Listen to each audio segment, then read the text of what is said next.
Live everywhere. Daily Kos Radio on netrootsradio.com presents David Waldman, Kagro in the Morning Show.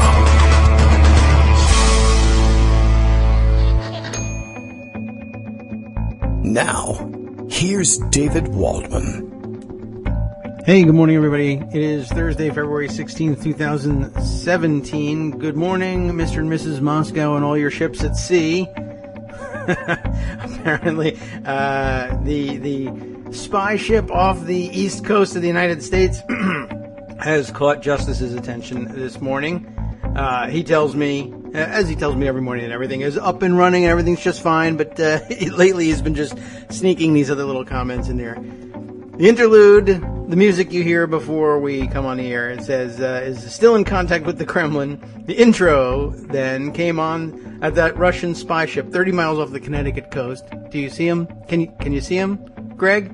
Was that what? That's why he saw Russia from his house. Okay. And levels are 5x5 even in Cyrillic. So that's good. All the alphabet sets are working today.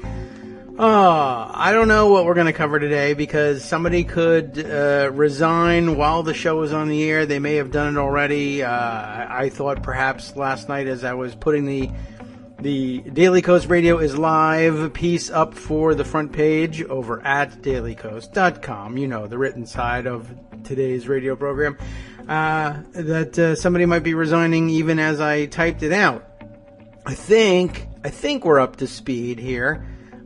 Flynn, of course, we know is out all the way. And, let's see, Andrew Puzder, the Labor Secretary Designee. We've used the term a couple of times. Do you recognize it now? That's the term, or he's the Secretary Designate, or sometimes Designee, before he is confirmed. And he hasn't been confirmed. He's dropped out. He's withdrawn his name from contention. There wasn't any contention really, but I don't know. That's the phrase we use. So that leaves Labor Secretary slot unfilled. I'm not sure where he's going to turn for. I don't know if he knows anybody who has people who work for them. But Donald Trump will have to come up with something. Anyway, Daily Kos Radio is live now, as we are reminded by Bill in Portland, Maine, where there isn't currently a Russian spy ship offshore. I don't know why they're parked at Connecticut, but who knows? I guess. Well, there's the submarine base there. Is it a base, or do they just make the submarines there? I don't know. Anyway, I guess that's as good a place as any to hang out, and why not? I think it's not even an unusual occurrence that there's a spy ship off the. I think there's always a spy ship off the coast. I would guess. I hope so. I mean, for their sake. I'm rooting for the Russians here, of course, because we're close with the Russians these days, working hand in glove. Our new president says everything's cool with these guys, so I guess we should be doing that. Anyway, what's happening in Maine besides not being spied on currently by a ship? Bill says Kagro will be pondering, and that's me, so I better pay attention to what I'm going to be doing. Pondering the TV shows that will set Trump's policy agenda for the day. True. He's angry this morning about low-life leakers, and not even the ones in Moscow that he hired last time he was there, but the people who are informing the American public, I guess, as to the behind-the-scenes activities that shouldn't be going on anywhere, certainly not behind closed doors, and that are possibly illegal and or treasonous. Well, that makes him mad. Now, this is, of course, the guy who used to call the gossip columns all the time, pretending to be his own publicist and not even disguising his voice very well either. And, look at this. Here we go. I'm going to have to retweet this for everybody's enjoyment.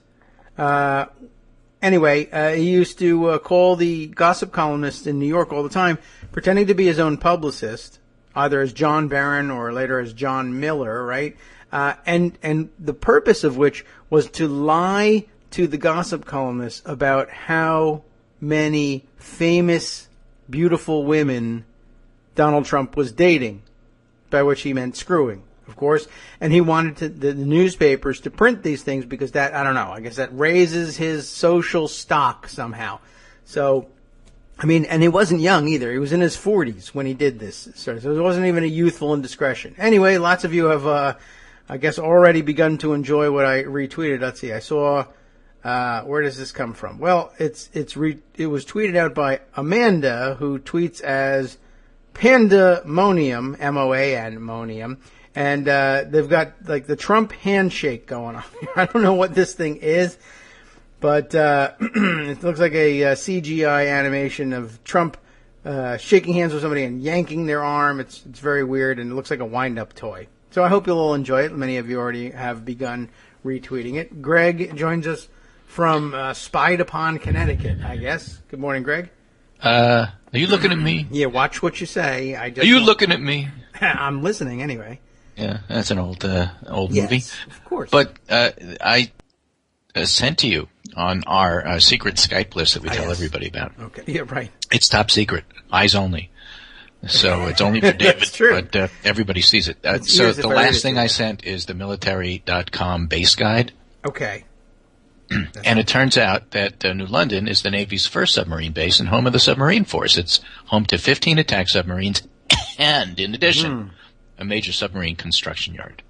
Yes. Is it Groton? You say Groton? Is that how it's Groton pronounced? and New London. Okay. So the whole complex there. Plus there's the U.S. Coast Guard Training Academy, which is all right there. Well, the good news is they've reduced their cost. You can get $5 footlongs there, all the subs you want. It's terrific. Everyone should get some, and fresh vegetables, etc. Healthy eating. Yeah. Recommended for everyone. 15 different kinds of subs. So it's a big base and a major employer. Yes. In Connecticut, which is why you'll see even progressives like Chris Murphy and Dick Blumenthal and everybody in the congressional House side fighting to keep these bases. Yes. All your base are belonging to you now. Yes, all the bases are belong to us. So the thing is, this is nothing special. There's always a spy ship planted outside of Groton. No big deal. It just happens to be in the news now because, Russians. But, whatever. They're always there. They come, they go. So what? Right. We might as well just let them tie up at this point. Yeah. I mean, the difference is all the tweets and all the images of like Paul Manafort walking into the sea to meet the sub halfway. That's funny. Like from other movies, right? So you put the whole picture together. The Russians are coming with the sub that shows up in the New England town, and then you have Manafort walking into the sea at the end scene in order to symbolize something. And, it's the other side of Connecticut, by the way. It's the eastern half, right. Western half. So no, I can't see it from my porch.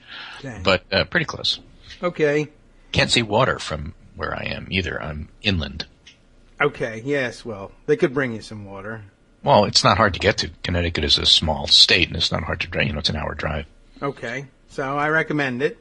And then everyone should just go to the shore and just shout something at the Russians and see if they can hear you.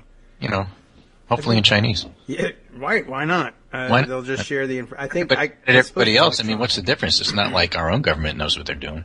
No, you might as well try and talk to a government that knows what it's doing. Right. So Dan Diamond had a couple of tweets that I thought were kind of interesting. I sent you one of them. They've all been intercepted. When you win so much, it kind of seems like you got tired of winning. And it gives some examples.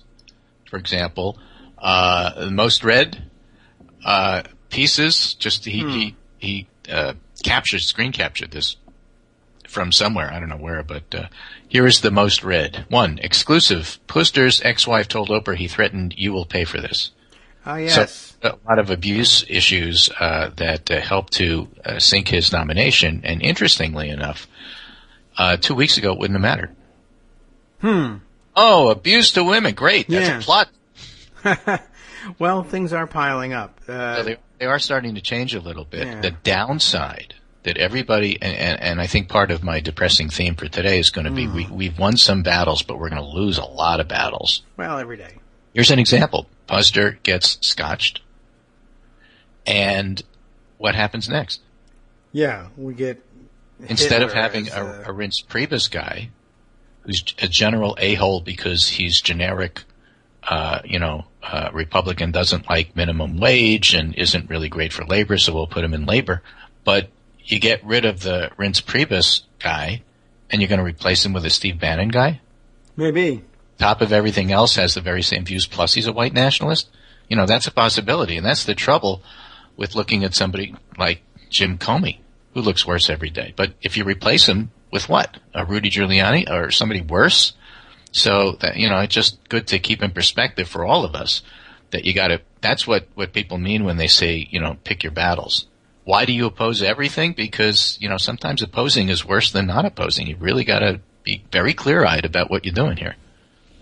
Yeah, well, with this... That was terrible. I'm glad he went down. Yeah. Don't get me wrong.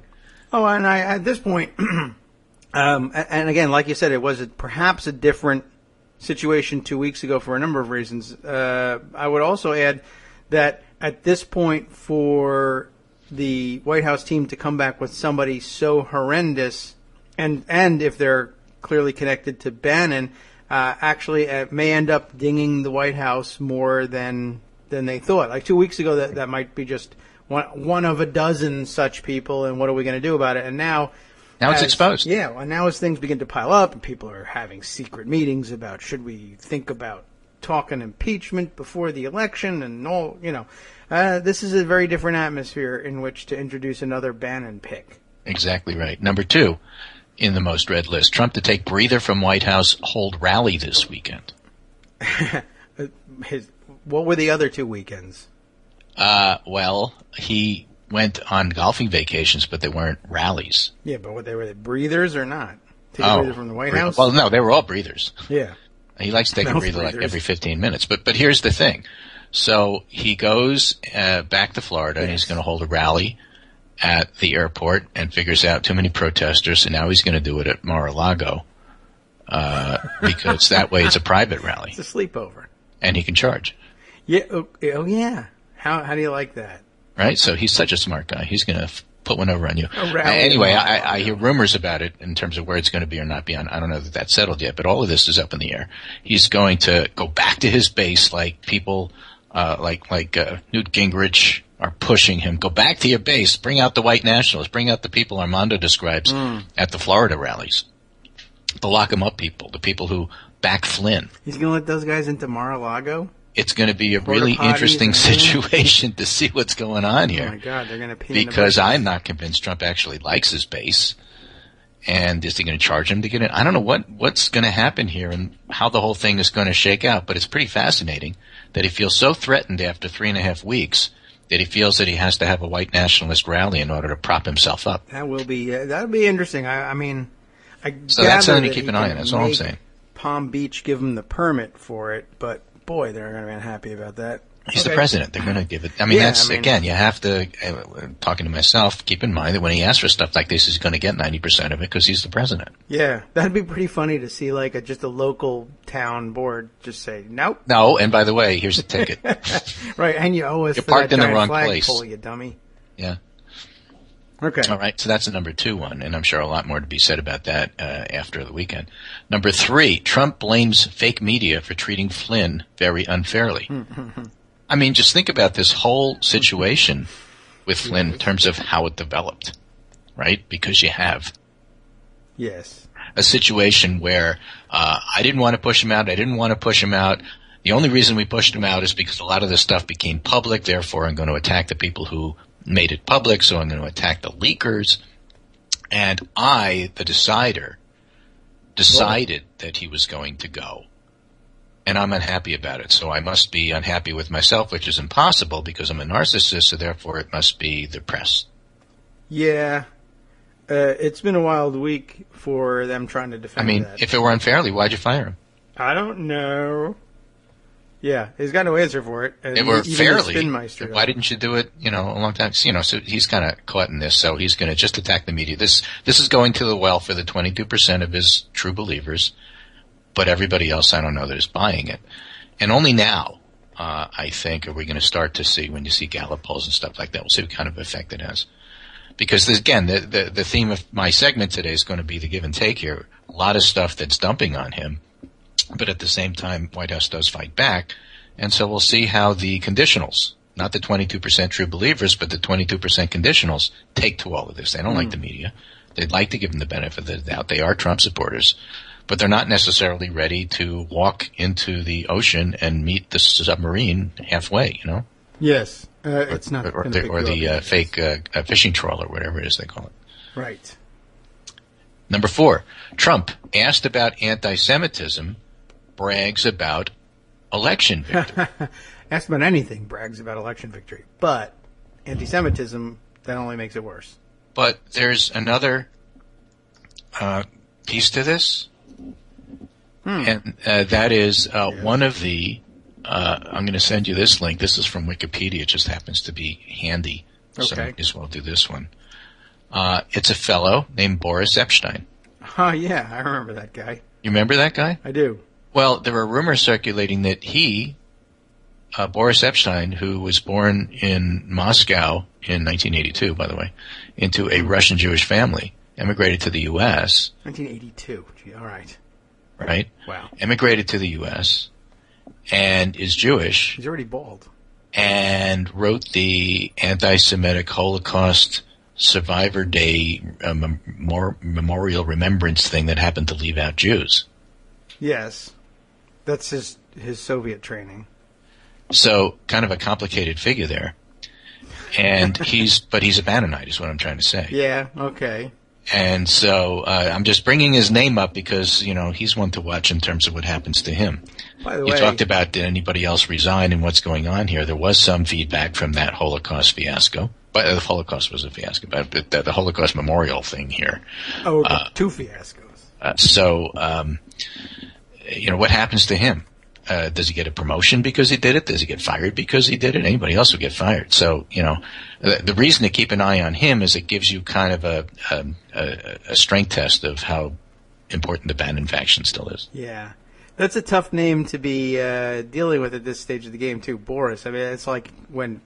who did? I was just laughing because they said, "Listen, whatever else happens now with the Russian stuff, it's got to be read in a Boris and Natasha voice." Yeah, it's pretty crazy. I can't imagine. I don't know, fearless leader. What do we do now? I've got idea. Yeah.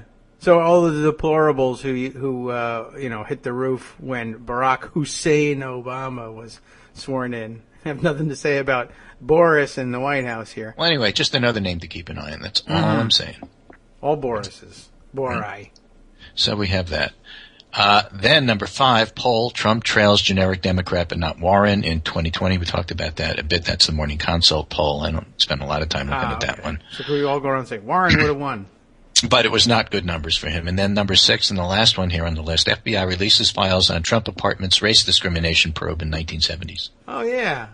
A little historical material there. I hope there's a lot of people combing through that, finding the best stuff. Right. Anyway, I just thought I'd give you a top 6 list there. Top 6. The other thing that Dan Diamond did is gave us some national health spending growth as we start to talk about Obamacare and what happens to it, just to put it in perspective. Every once in a while, and again, this is something the White House, any White House, even an incompetent one like the Trump administration can do, is feed stories to reporters. Right? Okay, yeah, they do that. Even Trump himself can do that. Yeah. So, for example, Obamacare, it's terrible, death spiral, everybody's pulling out, horrible, the health spending is ridiculous, I'm going to fix it. Of course he can't. It's Paul Ryan's problem. If it fails, it's his problem. If it succeeds, I did it. That kind of thing. So Dan Diamond, who is a health reporter, now works at Politico, put together this national health spending growth reminder. In the Reagan years, from 1980 to 1988, national health spending grew 127%. Okay. Clinton, 92 to 2000, 60%. W, which was 2000 to 2008, 75%. And Obama, 2008 through 2016, 40%. That's 40% better. compared to the Reagan years of 127. 40 years compared to the W years of 75. So just in perspective, the trouble with healthcare spending is that there's a lot of people in the country. They get sick. We expect healthcare. Healthcare costs money. So it's very hard to keep health spending expenses down when we have a baby boomer aging population who sucks up more services. It's that simple. It's a demographic trap in terms of the money. And baby boomers vote. They tend to vote Republican. They want the health care paid for. And that puts the Republicans in a very difficult situation if you want to look broad brush about what's going on. I would say so. For example, Medicare and Medicaid spending is expected to nearly double to $2.2 trillion from $1.2 trillion between 2015, the $1.2 trillion, and 2025. Over the next 10 years, it's going to practically double. Now, Republicans will say, see, we need to reform this. And the American public would say, see, you need to give us the health care we need. The Mexican public would say the same. Well, and Trump will say, let the Mexicans pay for it. Right. And that's not going to happen any more than any of the schemes that the Republicans are coming up. So again, all stuff worth watching. Now, I think that the biggest story that came out in the last 24 hours is White House plans to have Trump ally review intelligence agencies. So here's the thing. We all know the intelligence community, otherwise abbreviated these days on Twitter as IC. Yes. Just in case you come across that. I see. So if the intelligence community is actually out to get Trump, Trump has weapons to get back at the intelligence community. I see. See that? There, see? Okay. Yes, that's true. See what I did there? Right. So the whole idea is that, let's just read the quick story. President Trump plans to assign a New York billionaire to lead a broad review of American intelligence agencies, according to administration officials. Again, this is a story they put out. Aha. Does so this that billionaire they could, know this? In charge. Huh. An effort that members of the intelligence community fear could curtail their independence, reduce the flow of information that contradicts the president's worldview. Stephen A. Feinberg, co-founder of Cerebras Capital Management, and I think he's on the Council of Economic Advisors to the president already, is one of these people who they're considering him, and they consider, the New York Times says, Feinberg to have close ties to Stephen K. Bannon and Jared Kushner. Amazing. It's amazing that so many New York billionaires and coastal elites have such close connections to Steve Bannon. Right.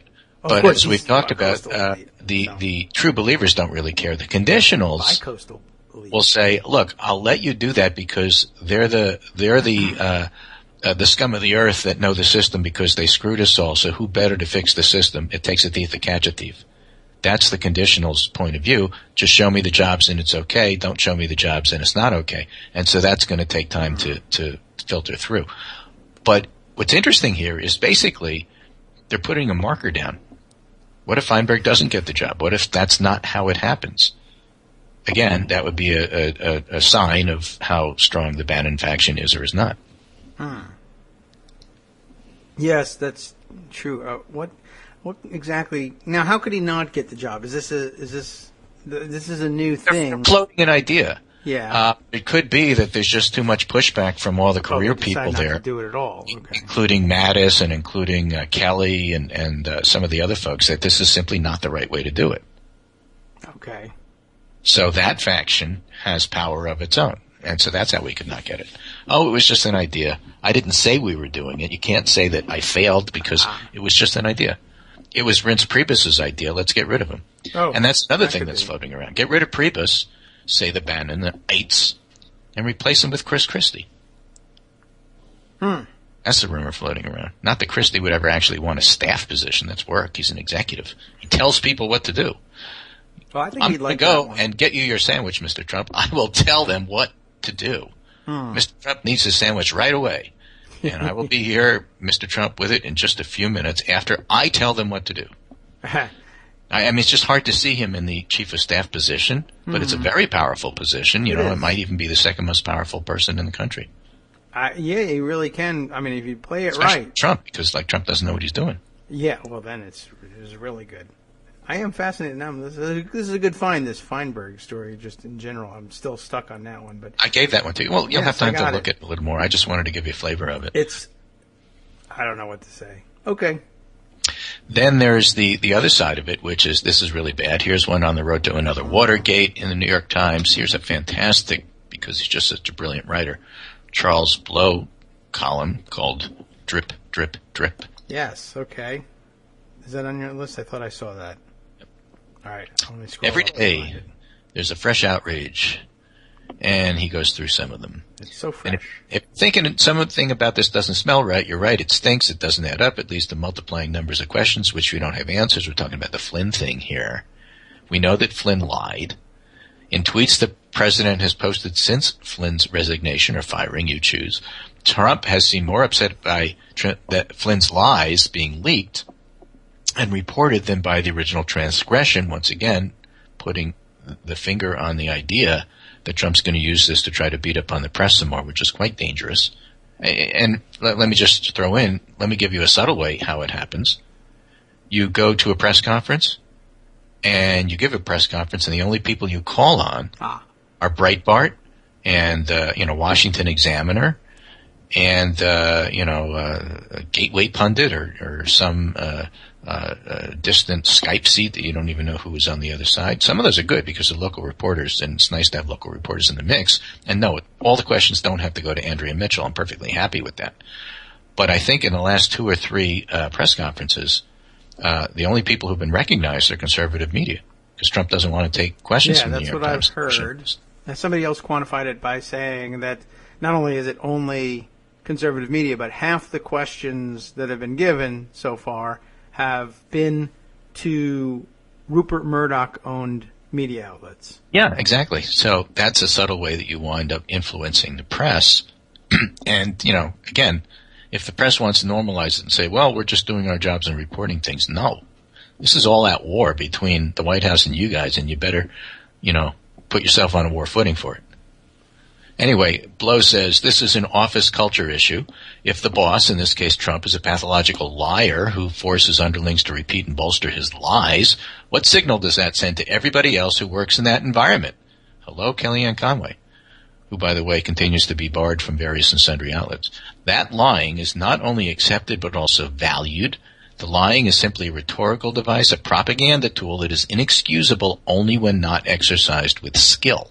That's the office culture. Trump knew what he was getting when he hired Flynn, who had been fired by the Obama administration. Flynn's a habitual liar who lied so much when he ran the DIA, the Defense Intelligence Agency, according to the Times. Subordinates came up with a name for the phenomenon, Flynn facts. Trump doesn't mind a lie if it serves him. He does apparently mind if the liar is intentionally, maleficently trying to deceive him. But even here there are questions. It's not clear whether Trump was aware of Flynn's conversation with the Russians or he didn't in some way direct it or receive a report of the call. Furthermore, Flynn's communications with the Russians are not the only calls of concern, the New York Times reported. Quote, phone records and intercepted calls show that members of Donald J. Trump's 2016 presidential campaign and other Trump associates had repeated contacts with senior Russian intelligence officials in the year before the election, according to 4 current and former American officials. So that's that whole Russian connection thing.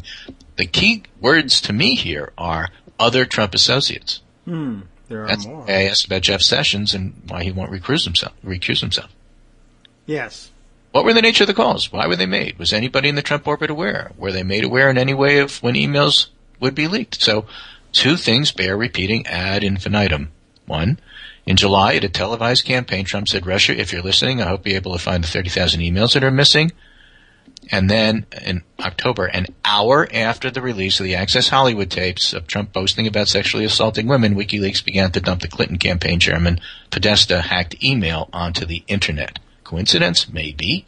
That would be one hell of a coincidence. And the thing is that, me talking, not Charles Blow, is, you still have to look at media and say, why did you run after the WikiLeaks shiny object? That was a decision the editors made. You bear responsibility for this. Well, it's stolen material. It comes from the Russians, suspect source, and you decided to play it every day on the pages of the New York Times and other places for weeks, if not months. Now, if the Newspaper Editors Association, if there is such a thing, were to hire Sean Spicer as their spokesperson, he could answer that question by saying, the reason... It's Kellyanne Conway. Yes, well, the reason that... Conway could do the same thing, of course. Yeah, well, she speaks gibberish much more fluently than Spicy does. I mean, this is going to be blunt and spicy dumb, like Melissa... is it Melissa? Melissa McCarthy, right? Exactly. Yeah, that's why the reporter should call Melissa. And, Melissa, what do you think about this? Right. And she could say, he could then say, well, the reason that we as editors chose to run so heavily with the emails was we thought she was going to be president and he was going to be a clown for the rest of his life. So we focused on what was going to be the hot scoop post-November when she won, which we only thought because you, pollsters, told us that she was going to. This is really your fault. Your words. Right. You pollsters your numbers did this. And it's words. your words. Exactly. Not you my said word. there was a exactly. 95% chance that the Trump-Russia connection story was going to be irrelevant in a month. So, I don't know. I mean, that's actually kind of a decent excuse. On the other hand, for a bunch of both sidesers, where was the other side on this? Oh, we got to report both sides. Well, then go ahead. Well, Comey, he was sitting on this whole Russian thing and didn't report it, So the Comey thing still remains huge. And by the way, I have this nice piece here from GQ. Nice segue there. Oh. James Comey has some explaining nice to do. Oh, okay. As details surface of the Trump campaign's contacts with Russia, the FBI director's pre-election letter about Hillary Clinton's emails looks more breathtakingly irresponsible than ever. This is not to relitigate the election. This is not to relitigate the primary, which is the last thing in the world I want to do. But to the extent that there is a Russian connection and it is an active story, this remains part of that story. And it's ridiculous to ignore it and not talk about it. Yes. Well, now. Yeah. I mean, it's relevant. Because Comey was sitting on the connections for a year. Now, you can say, listen, a good prosecutor isn't going to do this until ready. Fine. But then why did he talk about the Clinton stuff? Well, we did a little bit about the conspiracy theory end of it, the Louise Mensch stuff yesterday, but still raises important questions. Why? Why did he do it? And what was he thinking? And what was the purpose? And what was the function? I don't know. So that's why the article says James Comey has some explaining to do. Yeah. I like to tweet out the picture of the solitary the lonely protester, the woman who out on her lunch hour on the street outside of the FBI building, saying with the Comey resign sign. I don't know if you've seen me tweet that. That's actually a conservative protester who was out there in, I don't know what it was. When did this happen? July? Something. I have the sense that it was from the summer, standing outside and protesting his midsummer decision not to continue with the investigation the first time of the emails. And she was out there all alone with the Comey resign sign. And I use that now. Nobody realizes that that's a conservative It's conservative side, right. So this GQ article says, I understand the sensitive to national security nature of the Trump-Russia investigation means that Comey and friends may have been unable to freely disclose their every finding, but even the fact that Comey was aware of both investigations reinforces the point. If he knew his agency had evidence that the Trump camp just might be colluding with a foreign government to swing the election, pulling the fire alarm on the inane Clinton email story as he did is the height of irresponsibility, stupidity, partisanship, or some unholy combination thereof. Just a week before Trump's inauguration, the Department of Justice's Office of the Inspector General launched an inquiry into Comey's conduct during the election. Assuming it manages to survive under the new administration, the investigation just got a whole lot more complicated. Well, Jeff Sessions is now Attorney General, so that ain't happening. I guess not. Okay, and then this last piece here, which I thought was interesting. This is from Bloomberg. Russia urges Trump to keep pledge on relations amid Crimea row, because they're fighting over, did Crimea taken by Russia during the Obama administration? What are my responsibilities? Yes. Russia is now waging a secret, not so secret, everybody knows it's Russia, separatist movement in the Ukraine right now. It happens to be that the poor separatists happen to all of a sudden come up with lots of tanks, which look just like Russian tanks. Well, they used them as a model. Yeah, making moves and this, that, and everything else. Anyway, the point is Russia's got Trump over a barrel, has something on him, and they're calling in their chips here. Trump and so chips. What is Trump doing? Is he doing anything about the missiles, the medium-range missiles that Russia is deploying? Has he said anything about it? Now, It's true from the Moscow side. They're not thrilled with him because he's such a incompetent jerk, can't get anything done. But at the same time, are they calling in his chips and making sure that he doesn't really hit them hard on things that count? We don't know. But again, that's part of the picture as well. Yeah. Well, that's the biggest part. No one knows whether they're asking him not to do anything or whether he's just smart enough not to, figuring that's what they want. Or it may be that he has no idea either that it's happening or what to do about it. And that's an even larger worry in my book. And now you don't have a national security person who's coordinating all of that and giving the president a one-pager in terms of, what do you do, what's going on. You don't even have that. We also have, I am reminded as I see this tweet go by, the USS Porter, a American destroyer apparently cruising the Black Sea, which, okay, that's a little provocative, but I guess you're allowed into the Black Sea. Yeah, international law, you establish the fact that you can go there by going there. But being buzzed by Russian fighter jets daily... Yeah, that's not unusual, I don't think. It's hard to know. Yeah, I imagine if a lot of this stuff happens, it gets reported, it doesn't get reported, just like the spy ship that's off of the Groton Naval Base. So it's really hard to know what is a provocation or increase in activity. Certainly flybys would be routine, and I suppose there's provocative ways of doing it versus not so provocative. Like if you saw Top Gun, you're not supposed to do a flyby of the tower, and they're doing it, I'm telling you. Exactly, that was my first thought. Okay, so Tom Cruise is in the plane, what else? Right. And so on top of all of this, but I don't know whether Trump, I don't know whether it's routine, but on the other hand, it's getting reported, and that's not routine, and that means that things are happening where Russia appears to be doing or engaging in these provocations, and we're doing nothing about it. It may be that just reporting the routine engagements that we don't ordinarily hear about because they're so routine is enough to pile up and make it look suspicious, and he doesn't know enough to say these are routine engagements. These happen all the time, and he couldn't say it even if they give him a one-pager. He's going to go out there and say, if you want a provocation, you could, and if you don't want it, you're going to ignore it. Yeah, well, there's opportunities for war everywhere. If you want it, you can buy it at any retail outlet. That's why you need a good national security coordinator. So, do you know who Adam Carolla is? Yes. Good, I didn't. That's all. He's a comedian. He's the Adam Carolla show. I guess he does. Does he do stand-up? Yeah, he wrote a book called Daddy Stop Talking and Other Things My Kids Want But Won't Be Getting. I know him from The Man Show with Jimmy Kimmel. Okay, there you go. That's what I remember. And he's a gun rights advocate too. I know him from Twitter a little bit in that every time I make a gun rights advocate upset by reporting the news, they send it to Adam Carolla and they want him to yell about it, and he doesn't. The Fix, Aaron Blake this time. He's busy, yeah. Had an interesting column. How an Adam Carolla theory explains the Trump team's problems. Adam Carolla theory, okay.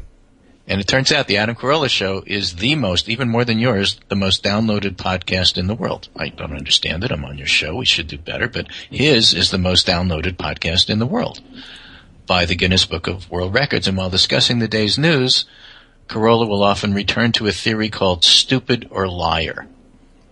Basically, when a celebrity or politician says something preposterous, the question becomes, are they lying or are they just stupid? Okay. The point is, neither's a good option. And if you look at the Trump administration using this, and there's a Carolla tweet from 2015, stupid or liar, it always comes back to stupid or liar. So which one is it? So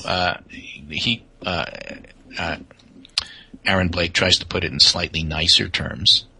Deliberate deception or rank incompetence, rather than stupid or liar. But stupid or liar still fits. This is why people hate Washington, by the way, Aaron. Exactly. Why aren't you changing the words? Why don't you just call him a liar when he's a liar? There are basically a few options here. One, Flynn flat out lied. Or two, a decorated former lieutenant general whom a top Republican this week called the best intelligence officer of his generation somehow simply forgot, having discussed one of the most hot-button foreign policy issues with the country involved on the same day that the Obama administration was announcing new sanctions. And even if we're supposed to suspend our disbelief and grant that it's B, There's still a matter of Flynn having chosen to discuss something that could violate the law in the first place. Neither of these are good scenarios. Another case is White House Senior Policy Advisor Stephen Miller's contention on last Sunday, that there's large-scale voter fraud. I can tell you this, voter fraud is a serious problem in this country, Miller said. You have millions of people who are registered in 2 states or who are dead but registered to vote.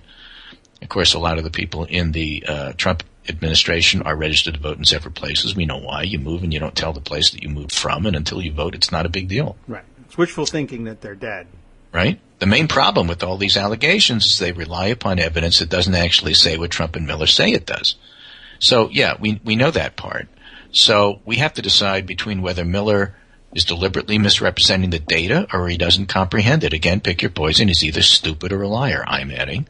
And you can debate all day which it is, but it doesn't matter. It's one of the two, and they're both bad. I say lying is worse because that means that they're malevolent and evil.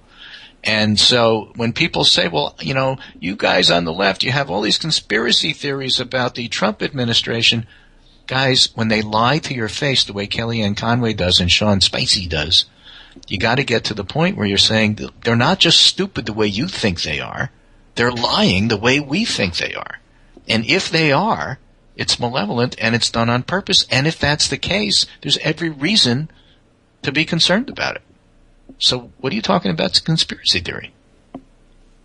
Yeah. What are they? That's my position. So, you know, that's where I'm going to end the show right here. Oh, At least my I'm segment. I'm not ending your segment, don't worry. Oh, all right. Well, I was getting ready. I can't do that. That's up to you. Okay. I'll keep going, I suppose. Someone has to. Mm-hmm. Okay, I mean, well, that is weird. Why does Aaron back off of that language? Why would you have to rewrite stupid or liar? Because it's Washington and you want access and you don't want them to yell at you because maybe they won't let you in the room. And if they do, what difference does it make? Because they're only going to call on Breitbart anyway. I do not understand the press. I don't understand their thinking. I don't understand the guys who are trying to normalize this. Gets me really offended. But there it is. And, you know, how many slaps in the face do you have to get before you realize that they are playing you? I don't know. More than the Tootsie Roll. Why don't you know? I'm calling in so I could find out. This is Vinny from the Bronx, and let me give you my opinion about this. The number is 18. Ask, what's his name? the quant guy. Go ask them. I don't know. Yeah, Nate Silver. Yeah, that's it. I'm such a Hey, I got a fun piece for you, so I'm going to end with that. Yes. From Columbia Journalism Review. You said that rather eagerly, you know. Yes. Yes, why not? This is going to be tough, though. It's radio, and I'm going to describe pictures to you. All right. Can you find this? It's CJR, and why don't I just drop it as the very last link to make it easy? Yeah. This is on our secret conspiratorial Skype list that David and I keep with each other. But you don't.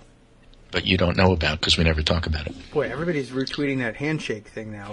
Everybody's going crazy for it. Former White House photographer grabs headlines with Instagram sass. Yes. Sassy is the word, right? This is Pete Souza. He grabs sass. Yeah, and what he's doing is on his Instagrams. Yes. He's not really saying stuff. He's saying it with pictures. Let me give you some example. Okay? So without showing you what Trump replaced them with, which is gold, he's got Obama sitting on the desk, and behind him are the slightly orangish drapes in the Oval Office. I see them. And Sousa's comment is, I like these drapes better than the new ones, don't you think? Yes. And once you know the status-obsessed billionaire went with gold, it says everything about Trump's wealth-flaunting, gaudy taste and the difference in character between back-to-back presidents without doing anything else, says the CGR piece here. Here's another one. It's a post of a big table, long oval table with maybe 20 people around it, generals and stuff, and they're having this obvious security meeting. Yes.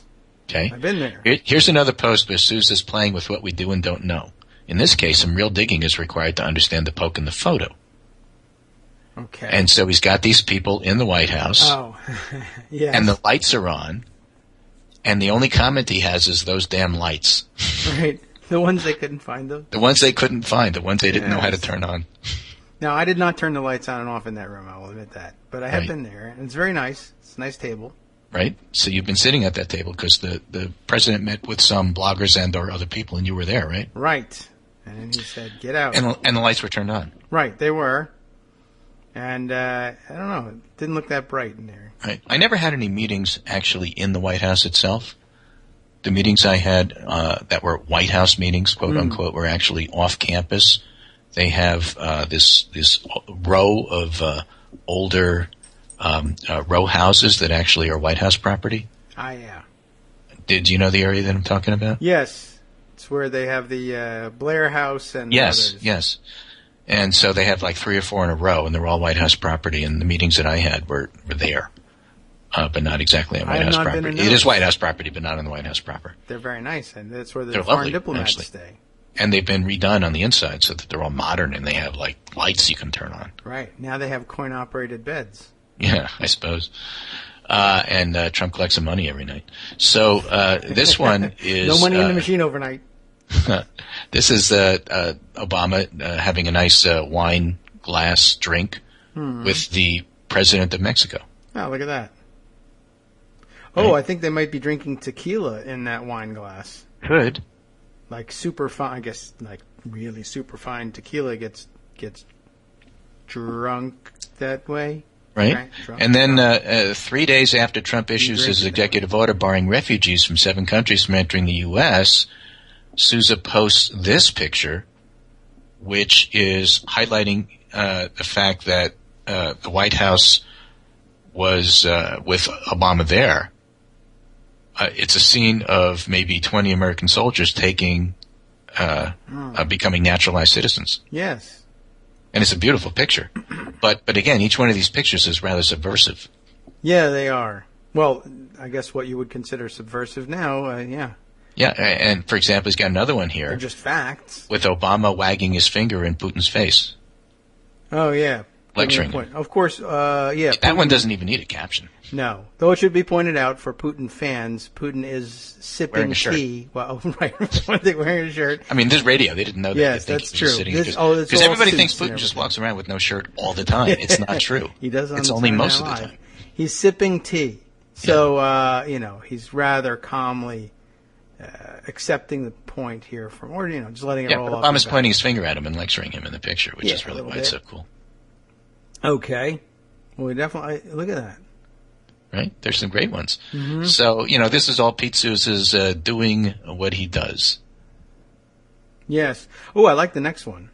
Just to continue on with it, I guess they both you did this meet one. Little Miss Flint. This is Flint, Michigan, I suppose. Yeah. So what is she? Appears to be, 11 years old or so. And so the difference in meeting Little Miss Flint meeting Obama, he's picked her up off the ground. She's got her arms around him, hugging, Obama. eyes closed, and just huge having a great time. Giant grin on her face. The photo of her with Trump. Now, Trump is just standing next to her, stooping over a little bit to get down in frame, and she is like terrified. He's smiling, and she's terrified. Well, he's grimacing the way he does. And then large security guy behind him is giving thumbs up in the photo bomb. Right. So exactly. He's a weirdo. Yep. Anyway, all that's worth doing. I'm going to end there, and if you want to look at some of the other pictures here and talk about them, that's great. And if you want to do some of the other stories I gave you, that's great. I know that on Tuesday when I couldn't be on the show, you did a lot of the stories I had sent you, which was very nice. Well, thanks for but what you want to do in the next hour, I mean, that's totally up to you. It's your show. Okay, then. Just call in to say hi and see how you're doing, and chat a little bit about politics, and that's why the show's so much fun. This is Greg Dworkin speaking with my very good friend David Waldman, Kagro in the morning. Hi. No matter what happens, no matter what kind of flights of fancy I go into and all these elephant and rider stories that have just come out of nowhere, we're still friends.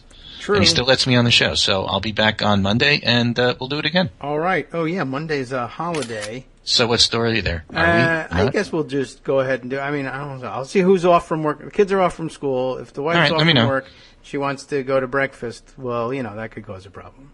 That's true. But so let me know. I'm easy, and we'll go from there. Okay. Very good. Thanks, Greg. Alrighty. Take care. You too. Stay well and stay out of the snow, if there is any. I'm being asked to rate the call for once, and it was a good one. We'll give you an excellent on that one, Skype. Let's see. Before I move on to anything else, I'm going to can I engineer this without disrupting the entire show?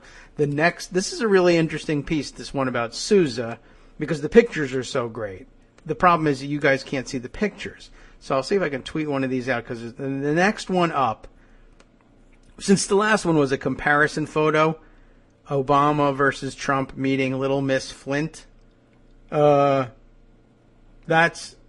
lends itself to the next one should be a comparison photo too, and it isn't, because I don't know. Maybe he didn't know what he had in the vaults about this one, but I got to get right back to the correct place here. So Sousa's picture in the next one in the piece is Obama throwing a football. Where is he? I don't know. I guess he did this one over the Super Bowl times because he's throwing the football. So here it is. A photo taken during the 2012 NATO summit in Chicago, the first ever held in America outside Washington, D.C. Somewhat interesting, right? Why not? Anyway, it says you'll notice the organization's logo, NATO logo. That's a logo? Oh, yeah, there it is. I see behind him. Stenciled on the gridiron. Rawr. Mindful of Trump's hostility toward NATO, Sousa's caption actually states how ironic the reference is now. What is the caption? Does it even say? I guess you're supposed to go. I don't know. It doesn't say what the caption is. Where is it? You have to go to the Instagram. Anyway, okay, well, that's not the point. The point is he's throwing the football, and, I wouldn't say he has a pro quarterback form going on here, but if you compare it to a photo of Trump throwing anything, when are you going to see a photo of Trump throwing anything, right? Well, you're about to. Let me see if I can find the thing. In my stupid, crazy image archives of Trump doing dumb things, I have somewhere a picture of Trump throwing, what I guess is throwing out the first pitch at a baseball game, and his face is all screwed up.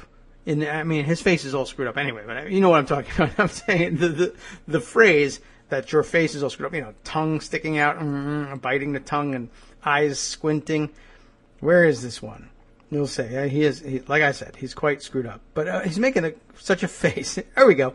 I got it. We can send it out now.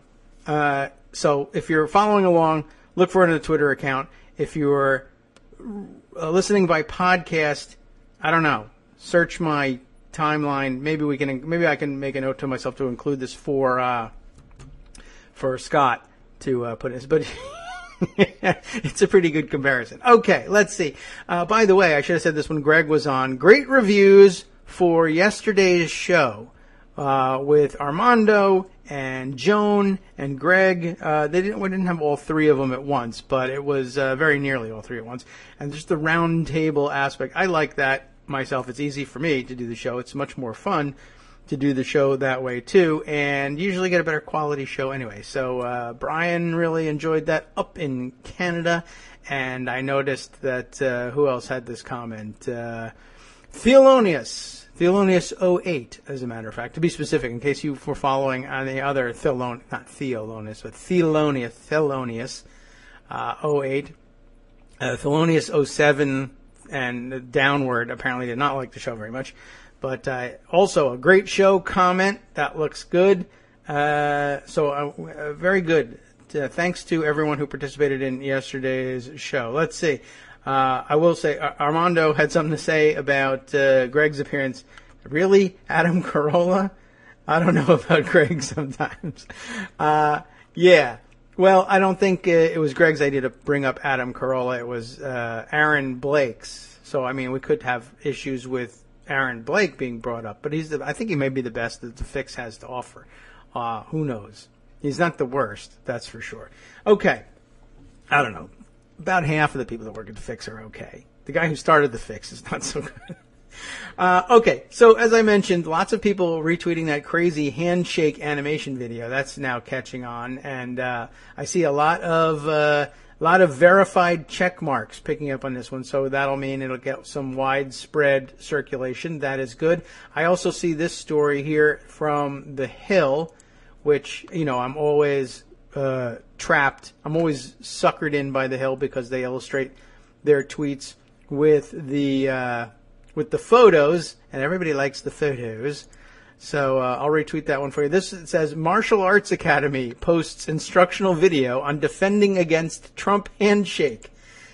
Illustrated by the photo of Trump with the very skeptical-looking Justin Trudeau, who by all accounts handled the handshake very well and was prepared for it. And I think he's actually something of a strength training sort of guy. I've seen pictures of him doing some weird sort of hand, like yoga style hand balancing things, messing around town. And so I guess he was well prepared for it. He certainly looks to have been briefed on it. Yeah. Oh, it's the Gracie JiuJitsu, Brazilian Jiu-Jitsu guys preparing for that. Let's see. And here's some video of him doing it to people. And then, what are the tips? Well, I'll include the piece in the roundup. That way you'll be able to study up. Any quick and dirty tips about this? Let's see. Well, he says, I would suggest that you not do this to the president, however, but then he demonstrates what he calls the gooseneck wrist lock. He says will defend against the handshake. As he grabs really hard and pulls you in, I go with it. I step in with the outside foot. I wrap around the elbow. As I'm doing that, I'm going to block his arm from there. I bend the wrist in, and the other wrist wraps over the top of the knuckles, and boom, now you have what we call a gooseneck. Secret Service, I promise if I meet the president, I probably won't wrist lock him. The instructor jokes in the video. You'll have to see the video because me telling you that you step in and you do this and you wrap around I can't picture it. Maybe you can. Maybe, and if you can, don't shake my hand. You crazy jiu-jitsu guys. I have enough problems shaking my Taekwondo boys' hands all the time and getting punched, kicked, and legs swept and whatnot. It's a rough place, my house. All right, so where were we here? We could go to Pocket, and 2, we could go to the list of things that Greg brought. So let me see. There was, I think I've got my fill of the Pete Souza snark story, but it is a good one. I highly recommend it. Let's see. Oh, also, should I catch up and see whether there are comments on today's morning post? Very often people will pose questions there, and I miss them until after the show. But I don't think I've got any questions pending here today. But just thanks to everybody for their comments. Lots of comments on the drip, drip, drip coming from the intelligence agencies. And let's see, another comment. Democrat in the South says, I just listened to Rand Paul on Morning Joe, and I think he said, we Republicans have a better health care plan and it won't cost the government a thing. Well, that sounds rather unlikely, although it may be that they just think that the health savings account doesn't cost the government anything. But it does because, of course, they're tax exempt, and there are a long line of Supreme Court cases that reiterate the truth that tax exemptions, taxes not paid, are a cost to the government, and everybody should think about that. Okay. Well, let's see. What else can we do here? Was there more on the list? There were a couple of things I thought that Greg sent that maybe we didn't get to, or that reminded me of something else. Yes. The Stephen Feinberg story in the New York Times. Is that still up here? Yeah. I just was sort of fascinated by the idea. You don't think that there are... Bannon seems to be able to put this aside when necessary, but you don't think that there are people that are disturbed by the fact that yet another... Okay, so another position going to a Wall Streeter at that, and of course, for some people, for the real deplorables, it'll ring a bell. A Jewish Wall Streeter, Cerberus Capital Management. Now, haven't we heard that name a couple of times? Aren't they? I think they're particularly troubling. What do we know about them? Let me just grab that name, because I think that's... I mean, is that something that'll come up maybe in like Wikipedia or something? Or let me Google them. But I think that they, almost certainly hold something. Oh, look at that. Here you go. Are you kidding me? I didn't even realize that this was the case. Okay. Well, let's see. Okay. This just came up because, all right. The first autocomplete in Google, when you put in Cerberus Capital Management, it goes immediately to Cerberus Capital Management, George Soros. That would be hilarious if it was his place. But no, Steve Feinberg is the founder. Is he maybe a former associate? How funny would that be? Let me take a look at Wikipedia, because that's always true. Whatever's in Wikipedia, obviously.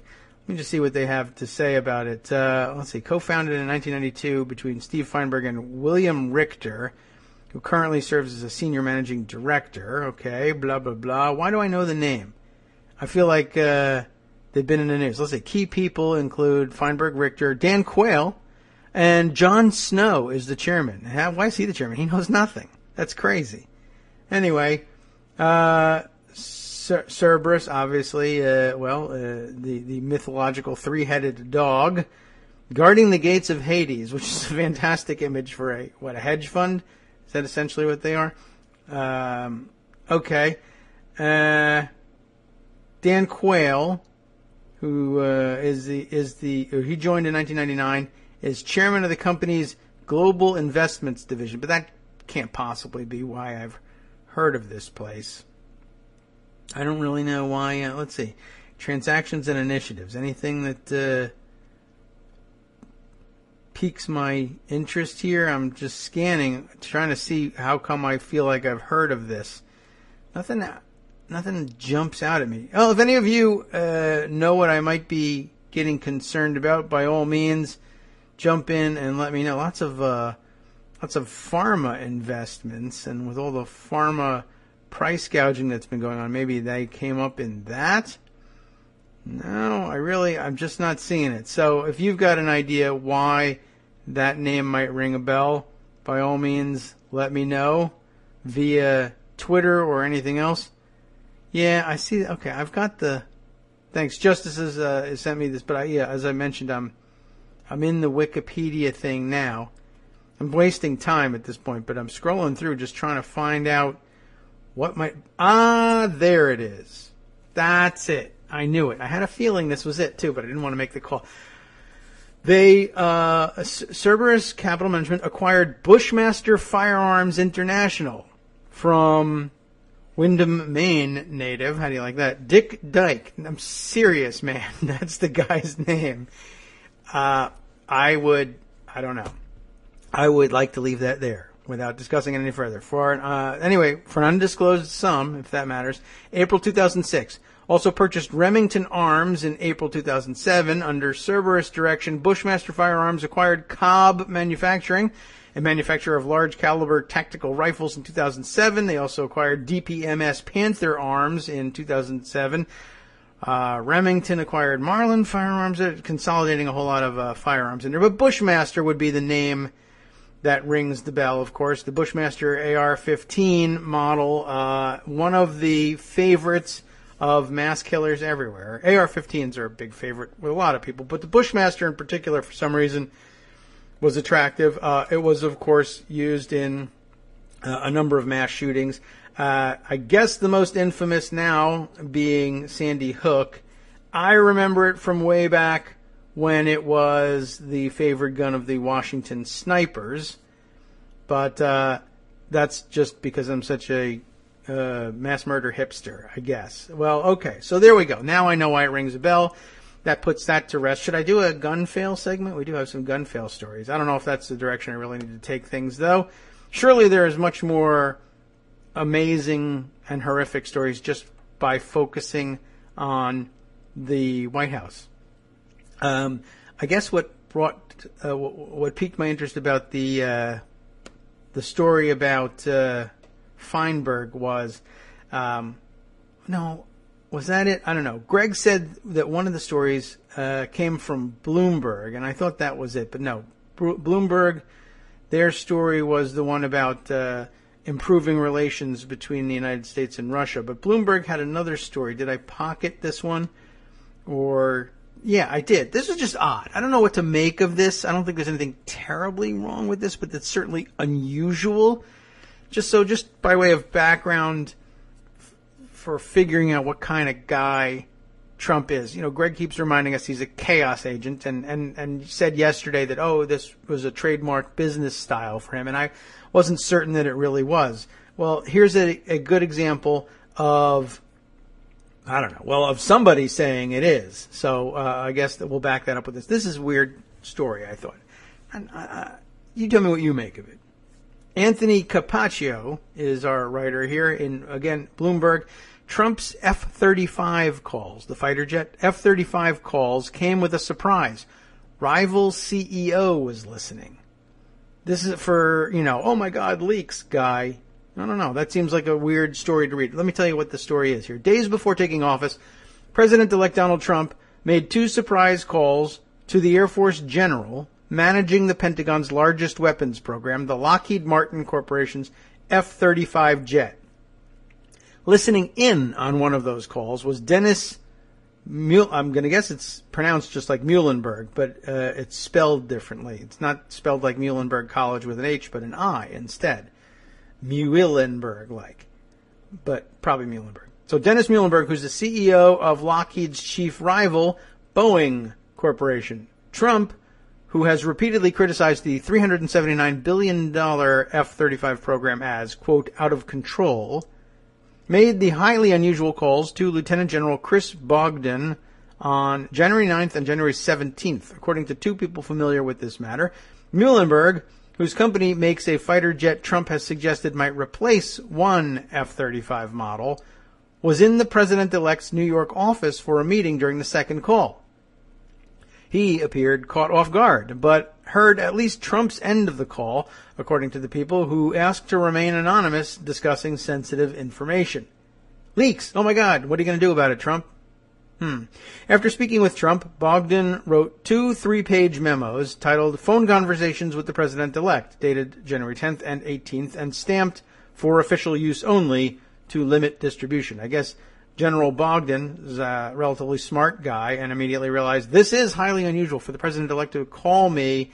I think I really need to make some memos for the file on that one. Anyway, they outlined Trump's questions about the capabilities of Boeing's Super Hornet fighter and how it might compete against Lockheed's F-35C, said the people. About a dozen Pentagon officials were alerted to the calls after they occurred, the people said. The people have spoken. Then there's a subheader for a new section called It Creates Chaos. And I thought, chaos. This might mean we need to read about this. Since winning election, Trump has stressed his experience in real estate as evidence he can get taxpayers a better deal on expensive Pentagon programs. Doesn't really work for me as an analogy, but maybe it does for you. Boeing, too, faced Trump's wrath when he criticized potential spending on a new version of the Air Force One presidential airplane. But Trump's calls to a uniformed program manager to discuss a contract that was completed 16 years ago were unprecedented and potentially disruptive, said a defense analyst. When a president ignores the chain of command by going directly to a program manager, it creates chaos in the system, said Lauren Thompson, an analyst with the Lexington Institute in Arlington, Virginia, who's followed the F-35 program since Lockheed beat Boeing in the winner-take-all contract in October 2001.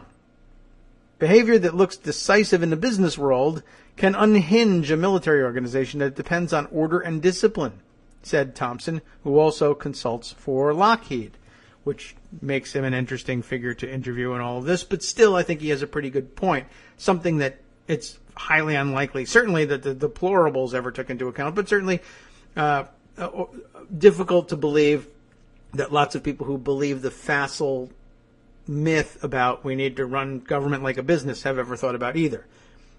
Specifically for this situation, why would you not want to run this aspect of the government like a business?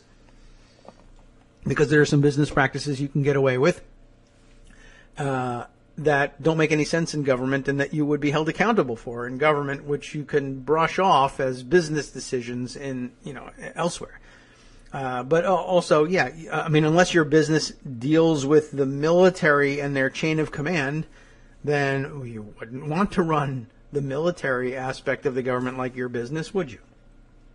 Following his January 17th meeting with Trump, Muhlenberg said He made some great progress in his talks with the president-elect. We discussed Air Force One. We discussed fighter aircraft. Muhlenberg told reporters at Trump Tower in New York. By the way, I'd like to follow up on that. After Trump finally got a taste of flying on Air Force One and he decided it was really nice, during the campaign, of course, he assured everybody that, it's going to be, my plane is a lot nicer than Air Force One. Once he got a taste of Air Force One, I think he prefers Air Force One. It's a nice plane, and he was particularly impressed with the telephone system. Remember that?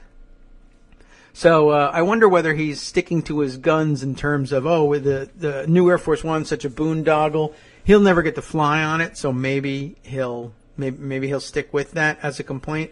But I think now he thinks a little bit differently of Air Force One. I wonder whether he's still so gripey about it. Who knows? Anyway, Boeing spokesman Todd Blecher. Blecher? I mean, do you think he says Blecher? Probably not. Todd Blecher. Do you think, or maybe pronounce it Bleacher? I don't know. I wonder with some of these people. They have weird pronunciations. But Blecher is such a, Blech name. So anyway, he said in an email, I have nothing to add to what Mr. Muhlenberg said to reporters after his Trump Tower meeting on the 17th. So why did you put it in there? Well, journalistically, they have to indicate that they reached out for a follow-up statement. They didn't get it, so there it is. Is there more? Yes, there is. Is it important is the question. Probably not. There's a little bit of discussion of the look at this. This does bring things up to speed here. Congressional hearing, the next section. Lockheed declines to comment on the whole thing. Bogdan's spokesman declined to answer any more questions. He may be asked about the calls when he testifies, though, on the F-35 program Thursday, that's today, before a subcommittee on the House Armed Services Committee. He first met Trump on December 21st at his Palm Beach resort during an official visit by 11 military officers. Trump has shaken the defense industry and put all large U.S. companies with government contracts on notice with his frequent Twitter posts about business issues ranging from the F-35 to sales of his daughter Ivanka's brand at Nordstrom stores. Wow. He's got a broad spectrum of interest. Then the rest, I think, is about basically the F-35, its capabilities, the program, etc. But so that's not quite as interesting to me as the fact that he's poking his head in at various points in the bureaucracy. And that too, that's another example of pretty much the same thing. And again, I don't know whether I credit it as something where he consciously says, I want to go around creating chaos, so much as I'm used to being able to poke my head in at any level of my own business. And so I want to do it in government too. I want to run government like a business, and the only business I know is my family business, so I'm going to run my government that way. Which is also interesting. I mean, I guess this also preserves the possibility for people who believe in the businessman president myth to say, just as they always do, I'm for conservative small government approach to governance, unless I want something big, in which case I'll be a gimmitarian. And then if it doesn't work out, I'll say the president was never a true conservative in the first place. We've heard that argument before. I do think that there's still room for them to say, well, this wasn't a true businessman. Again, remember how many people conflate his being allegedly wealthy and running a business with the idea of his running a big business, because people who run big businesses are about as wealthy as he says he is. So he must also run a big business, and it's in lots of countries, but it's one hotel in an entire country. It's not a big business. It's a family business. And if you were a Fortune 500 CEO for real, you too would likely not stick your head in all over the place, even though you have much more latitude to do so in private business, even a publicly traded private business, than you would in government. You just know that it wrecks things. It wrecks hierarchies. It wrecks projects to stick your head in unnecessarily. But it reminds me of the move that Trump pulled immediately following the inauguration, when he was dissatisfied with the fact that his inauguration crowd was smaller and he didn't like the photos, and he directly called the National Park Service people to try and find better photos. You remember that? I guess he really loves that. Well, it is disruptive and does produce chaos. And if I really believed that he was smart enough to make up his mind that that was a strategy, I guess I'd credit him with it. But I don't. All right.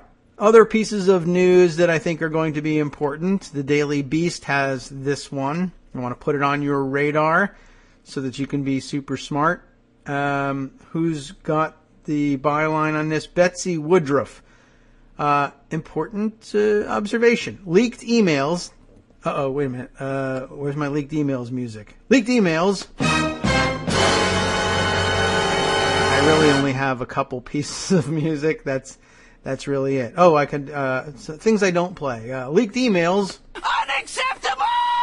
There we go. Well, at least there's that. So, leaked emails show Justice Clarence Thomas.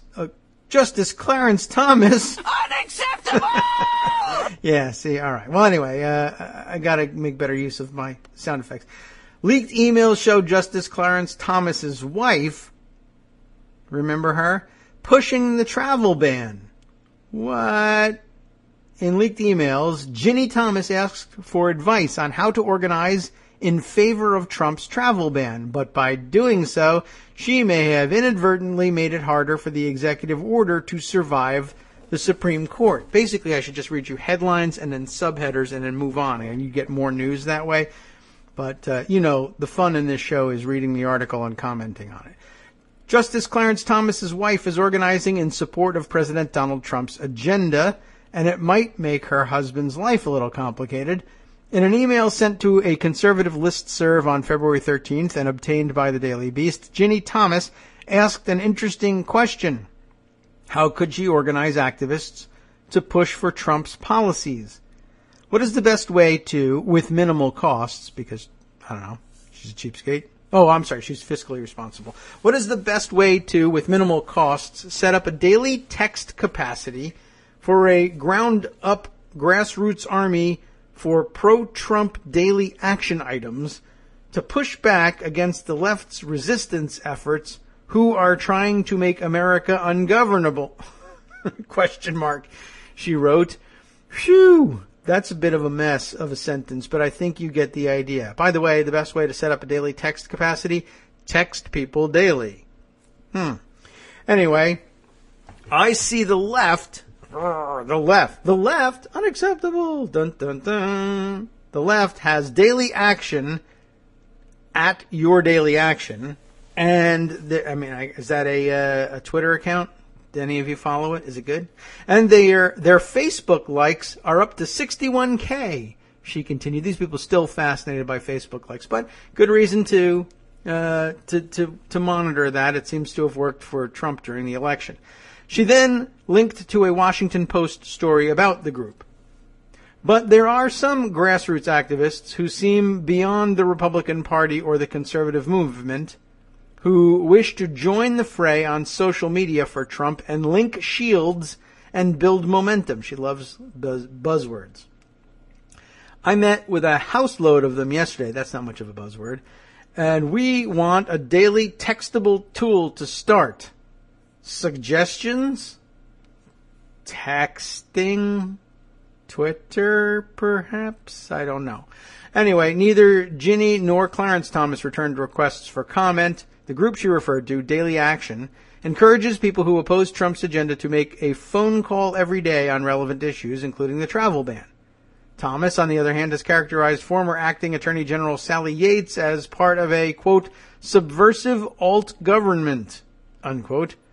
It's actually the same government, but okay. Trying to undermine the president and make America ungovernable in a recent Daily Caller article.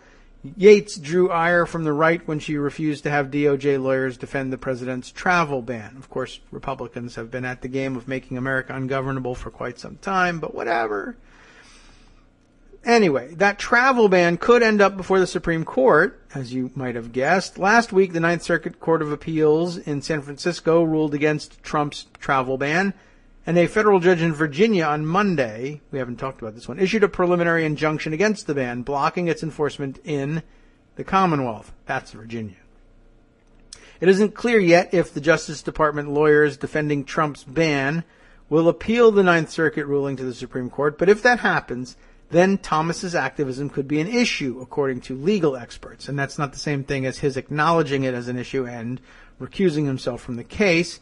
He doesn't have to, and he probably won't, but he should. Heidi, although I will say this, Scalia famously refused to recuse himself from cases in which he had a conflict, and look what happened to him. Dun, dun, dun. Okay. All I'm saying is, don't accept any hunting invitations in Texas if you know what's good for you, even though we know Trump actually murdered Scalia so that he would have an issue in the election campaign. I'm just saying many people say that. Many people being, all right, nobody. Nobody says that. It's true. I made it up. Heidi Lee Feldman, a professor at Georgetown Law School and expert on legal ethics, told the Daily Beast that the email could be grounds for lawyers challenging Trump's travel ban to ask Justice Thomas to recuse himself from the case, a move that could doom the executive order, if it works, that is. You can imagine circumstances easily where such conduct on the part of a spouse of a Supreme Court justice would lead to a non-frivolous disqualification motion, she said. Feldman added that just being politically active wouldn't be enough. After all, justices' spouses aren't barred from engaging in electoral politics, and Thomas's activism has drawn scrutiny before.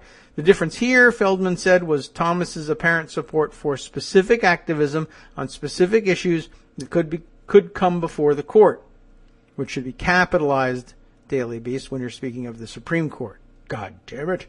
It's pretty egregious, Feldman said. It's pretty clear that it's quite partisan and in context, given the date of the email and that the tool is meant to rebut activity on the left. What has the left been really active on? The executive orders. So minimally, I would say the author of the email is thinking of that executive action. It's so specific. It's so narrowly tailored, she said. I was taken aback. Supreme Court justices don't have outside oversight on their decisions regarding whether or not to recuse themselves from cases. So if Thomas decides he's impartial, that's it. It wouldn't be the first time Thomas recused himself from a case involving issues related to his family. That's surprising. I guess he actually has done it before. In 1996, Thomas recused himself from United States v. Virginia, the case that involved enrollment at the Virginia Military Institute, and his son was attending there at the time. It's even less of a connection than this is, but okay. More recently, though, Thomas declined to recuse himself from a Supreme Court case on the Affordable Care Act, which his wife vocally opposed. And some legal experts who spoke with the Daily Beast said Thomas wouldn't necessarily have to recuse himself from cases involving the travel ban. It's an important principle. Just because you're married to somebody doesn't mean you share all their views, said Charles Wolfram, a legal ethics expert and emeritus law professor at Cornell. As a matter of common sense, it seems to me that it's just silly for her to be emailing in this fashion, he added. And Norm Eisen, a Brookings Institution scholar who formerly helped the Obama administration's ethics initiatives, said that the email sounds related to the travel ban. It certainly does. Given the timing of this email, the liberal example that Mrs. Thomas's email cites, and the nature of the matters that are in the news, one must read this email as effectively asking, what is the best way to set up a daily text capacity for ground-up grassroots army for pro-Trump daily action, including to defend the Muslim ban executive order cases, he said. It's reasonable to read the email that way. So there you have her talking about doing meetings and doing activism relating to an issue that's quite likely to be before the court. Even if it's unlikely to trigger a recusal under the standards that the Supreme Court has previously applied, I do think it raises an eyebrow, he added. And consider my eyebrow raised. I don't know about yours, but take a picture and show me your raised eyebrow, and then we'll be able to compare, and we'll see whose eyebrows go the highest. How about that? Okay. Let's see. There are a few more things here that have come in via comments. Let's see. Oh, yes. Good point here, Brian. Canadian pundit / Canuck _pundit, if you want to actually find him on Twitter, reminding me, now that we've talked about what a great show we had yesterday, don't forget to plug for money. Yes, I should not forget that. We're slowly inching up and ratcheting things up to it's a nice additional boost of support that will allow us to save up for new equipment at some point in the future. Still want to boost things so we can get it to like sustainable, actual, ongoing business concern would be a nice thing to do. Patreon.com is the place to do that. Patreon.com/KagroX. It's pretty easy to find. And I think it's pretty self-explanatory from that point on. Good, easy way to support the show with ongoing monthly contributions via secure credit card transactions, such as those. If you can say that about anything these days, but we're all at risk all the time, I suppose. But otherwise, fairly straightforward way of dealing with the support that the show needs in order to keep going and in order to keep saying things like, yes, everybody's off from school and work today, but I'm not. I have work to do. And it's very difficult to tell the kids that I'm not going to go out to breakfast with you guys because Daddy has work to do if Daddy isn't getting paid for any of his work. You see the problem here? So, basically, what I like about the monthly contribution thing, what I really need is everybody's been puzzling over how to do micro payments online. That's the way we really ought to do these things. This show, it's nice, it's fun, people enjoy it, some people depend on it for their sanity, and okay, great. I'm glad that we're able to help with things like that. What we really need is a way for people to say, you know what? Buy it like an app on the App Store. You think nothing of buying a 99-cent app to give yourself 5 minutes of entertainment while you're waiting in line at a checkout counter or something. I don't know. I'm making up a stupid example. I never do that. Maybe you do. But 99 cents seems like a throwaway thing. Well, you know, you enjoy the show, 99 cents in the can, that would be great, right? And as a matter of fact, that would really, really add up. What would that add up to? We do, as I've said before, about 20 to 22 new episodes per month. Of course, Monday through Friday. 2 hours at that. That's a hell of a podcast. There's a lot of information in here. And I have a lot of fun doing it. We all have a good time listening. 99 cents an episode. So we'll round that to $1. That's 22 shows a month. $22 a month. Right? Well, okay, we don't really need to ask you for $22 a month. When you get up to that two in that digit, in the tens digit area, yeah, okay. There are a few people who have been generous with that. That does seem like an awful lot to ask. What about $10 a month, right? Okay, well, that's a little bit less. And then 50 cents. 50 cents, you can't even get a can of soda in a lot of places. And the vending machines for 50 cents, it's a real bargain if you can find a 50-cent vending machine. Would you trade... I guess in that case, half a can of soda a day for your sanity? Does that seem like a fair deal? $10 a month? $20 a month if you want a whole soda. If you're willing to trade us a whole 12 ounces of ice cold Coca-Cola or your favorite beverage, for the sanity that we bring you each day, then, fine. $20 a month, fantastic. It does sort of add up annually though. I know. And it makes it difficult. That's why I think the micropayments might work better. But anyway, Patreon.com makes it easy to take this off your mind. If anything close to the majority of the now nearly 5,000 people who download the show daily were to do something like that. Imagine if everybody put $1 in a can, $5,000 a day. Are you kidding? We could all retire, right? All right, half that, $2,500 a day. Wow. Be rolling in it. We could have a staff. We could have an office. We could have a broadcast studio. We could have video. We could have a producer. We could have the respect of our families. Whatever, right? $1 a piece. Okay. So, all right, make it 50 cents. Still, we do pretty well. Well, at the moment, we got 5,000 or so people downloading the show daily. I count over at, let me tell you, I'll tell you right now, you can monitor the progress. Take a look at Patreon. Maybe you don't want to give money. Fine. Take a look at what we're doing. You can track our progress here.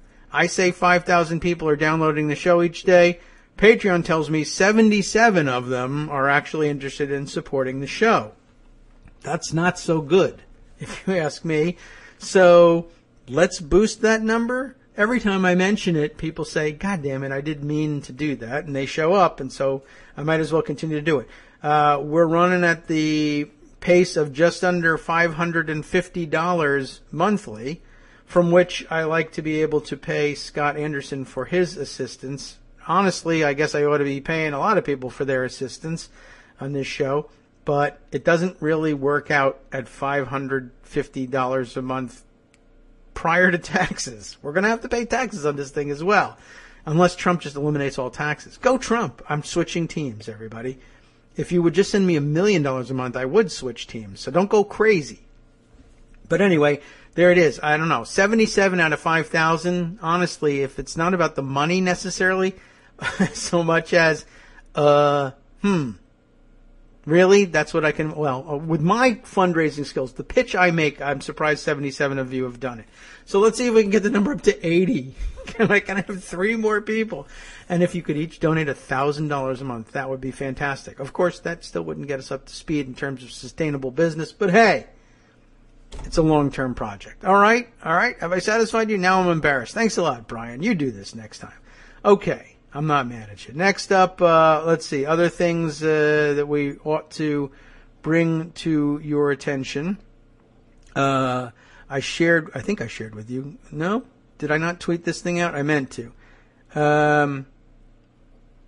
Kate Sherrill was sharing a extension for, I guess, a browser extension that converts Trump's tweets into... here, I'll share it with you. It converts Trump's tweet. It doesn't change any of the text. Oh, I did tweet it. Okay. Maybe that's, it doesn't show it on my screen here, but I guess it did. It changes the tweets without changing the text of them into childlike crayon scrawl, and I think that's appropriate, and everyone might enjoy that one. So we'll include that one perhaps in the roundup as well. Let's see. Ballerina X, who's now on Twitter under Ballerina Persisting. Very cute, right? But the address hasn't changed. If you want to follow along, Ballerina X says, let's see, I guess the hedge fund dude we were talking about before. What was his name? I've already lost track. Back to the article. Feinberg, Stephen Feinberg. She says he also hangs with Blackwater folks. Oh, and funded a private military base. Woo! And Salt Lake City CBS affiliate television station. Interesting. These venture capital funds, they got a finger in every pie. That's the idea of it. Blackwater, of course, owned by Eric Prince, who's Betsy DeVos's brother. People sometimes forget that. Let's see. We also have another story. This is an interesting one to follow. I don't know if we can fit this one in today, but Kate Sherrill makes another good suggestion. This is true. This is happening out there these days. They are seeking asylum in Canada. And this headline here, some immigrants flee U.S. knowingly walking into police arrest in Canada. Well, that's the kind of arrest you're going to walk into in Canada. They use police for that. I did see this story mentioned the other day, and I think it was Matt Iglesias who tweeted it out saying, this is a headline I had hoped never to see in my lifetime. Refugees from the United States pouring over the border. Yeah, sorry about that, Canada. I understand, though, that they are having some difficulty with it and that some of their refugee shelters, they're small-scale operation, these shelters, but they're full up. So, a little scary. Let's see if we can take a look at least to see whether this is the same article or whether this represents a spread in coverage of the story or not. It's taking its sweet time opening it up anyway. All right, well, I'll hold on to it, and perhaps we'll get to discussing it on another day. A Friday might be a nice idea for that. All right, so this is now preventing me from opening up anything else.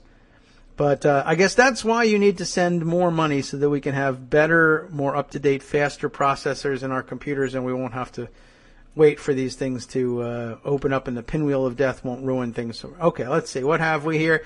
VPR, Vermont's NPR news source, reporting on this one. Some immigrants flee the U.S. knowingly walking into police arrest in Canada.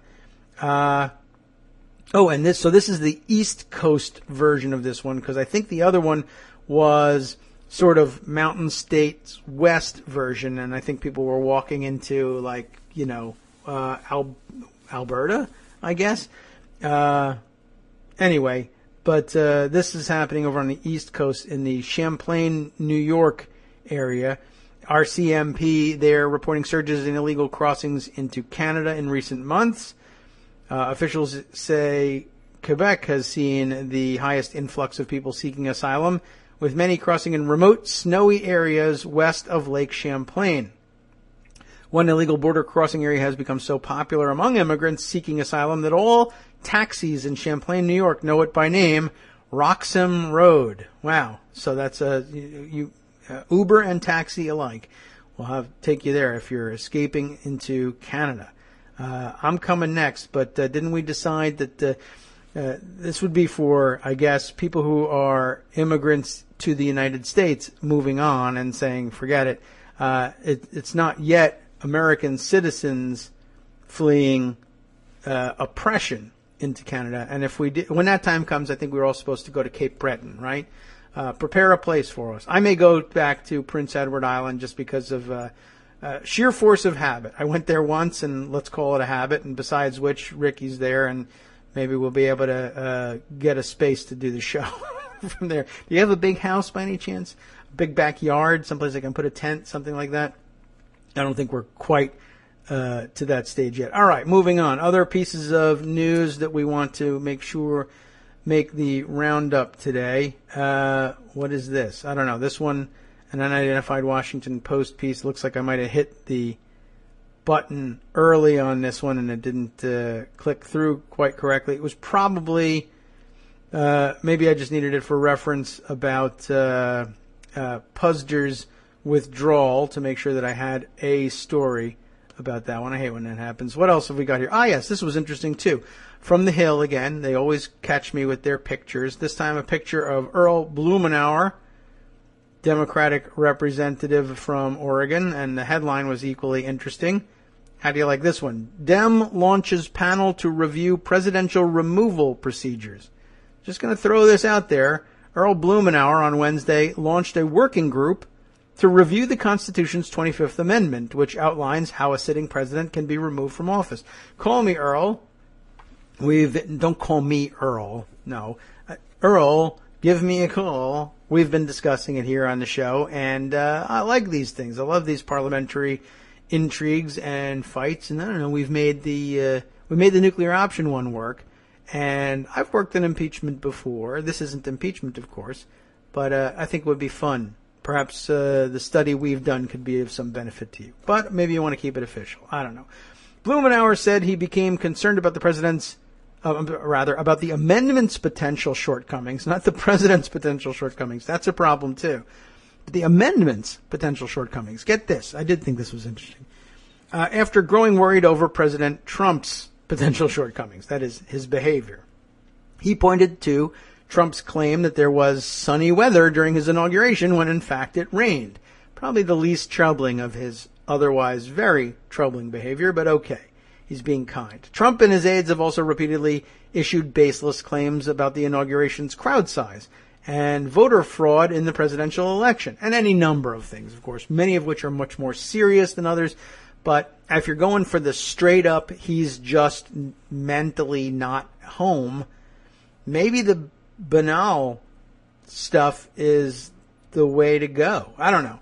Anyway, he goes on to say, like many people, I've noticed renewed interest in the 25th Amendment, as we've seen erratic behavior out of the White House and inability of Donald Trump to even tell whether it rained on him during his inaugural speech, and repeating false statements that are demonstrably wrong, Blumenauer said in a House floor speech. Wow, took it to the floor.